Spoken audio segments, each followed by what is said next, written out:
این افسر سابق که در جنگ مرز تاجیکستان و قرقیزستان زخمی شده است میگوید وضع سلامتیش بدتر می شود و مقامات وعده برایش دادن منزل را اجرا نمی کنند. کاپیتان بازنشسته شاروق جلالوف در سال 2022 در نزدیکی دهه خیستیورز ولایت سوخ زخمی گشت و 8 ماه بستری بود. همین مناقشه‌های همین نزدیک سرحدی که میشد مثلا دوی ما در حالت مونده باش بودیم 16 سپتامبر سال 2022 هنگام اجرای سپارش جنگی ما با همه قطعه‌ای که ما در وابسته شدگی بود که ما با اونجا سفر داشتیم و سپارش را اجرا کردیم. در اون لحظه ما جراحتی و تشخیصی برداشتیم. شاروق میگوید در جای زخمی شده سرش سیلیکون گذاشته اند. بعد از تبابت‌های طولانی او را معیوب گروه دوم اعلان کردند و بازنشسته شد. با وجود معلولی سال 2024 دوباره به ارتش برگشت تا کار کند و صاحب خانه شود. اما زخم عذابش داد و مجبور شد که استعفا دهد. او میگوید هنوز پیش از دوباره به ارتش پیوستنش به پرزیدنت کشور امامعلی رحمان چندین نامه نوشت اما صاحب خانه نشد. تازه از سال 2023 اخیر مکتوبی که ما با دستگاه پرزیدنت کرده بودیم با همین کمیته خطلون بادیجا و کلوب از 2023 تازه یگان پاسخ ما اومدگی نیست کمیته شهری کلوب.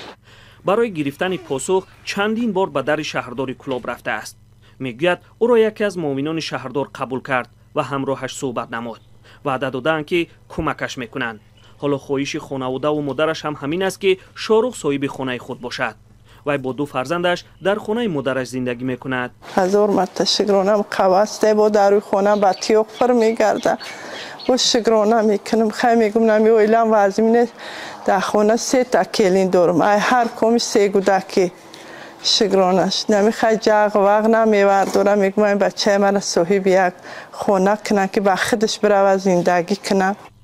2800 سامانی نفقه معیوبی به زندگی اویله شاروق نمیرسد. برادران مهاجرش به وی یاری میدهند. با برادرانم تکیه میکنیم. ما در اویله 4 برادریم و مهاجرت مهنتی. ما در حولی قدی با دستگیری همون مقصد موضوع زندگی کرده ایم. 3 سال میشه با دستگیری هم برادر چی میکنیم. حالا وضع سلامتیش نیز بدتر می شود. در سرش گوشت زیادتی پیدا شده است. بخشی زیادی پول اویله به طبابت او صرف می شود. مادرش هم بیکار نمی نشیند و فراشی می کند تا به پسرش کمک نماید. 1 هفته پیش شاروق به قبول وزیر مدافع رفت و از مشکلاتش گفت. وزیر وعده کرده است که برای جراحی کمک می کند و او را به خارج می فرستد. در برابر این مسئله خانه را هم مطرح کرده است. وزیر گفته است که این مسئله را به حکومت کلوب در میان میگذارد. حالا با همین انتظاری عصا در دست به خانه پدری برگشته است. بین امید و ناامیدی است که آیا دولت به زخمی شده جنگ برای حفظ مرزهای کشور یاری خواهد کرد یا نه.